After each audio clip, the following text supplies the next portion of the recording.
தமிழ்நாடு மின்சார வாரியத்தில் நடைபெற்றுள்ள முறைகேடுகள் தொடர்பாக முதலமைச்சர் ஜெயலலிதா மக்கள் மன்றத்தில் பதிலளிக்க வேண்டும் என திமுக பொருளாளர் மு க ஸ்டாலின் வலியுறுத்தியிருக்கிறார்.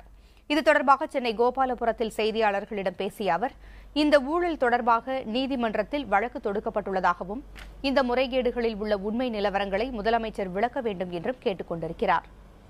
தமிழக அரசின் கொள்கைகளுக்கு எதிராக இடதுசாரிகள், மதிமுக, விடுதலை சிறுத்தைகள் கட்சிகள் செயல்படுவது அவர்களுடைய ஜனநாயக உரிமை என்று கூறிய அவர், திமுக தரப்பில் 2016ஆம் ஆண்டு சட்டமன்ற தேர்தலுக்கான கூட்டணி வியூகங்கள் நல்ல முறையில் அமைக்கப்பட்டு வருவதாகவும் மு க ஸ்டாலின் தெரிவித்தார்.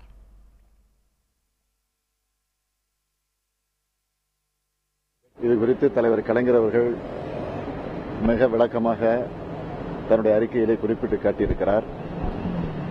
ஆக நீதிமன்றத்திலே பதிவாக இருக்கக்கூடிய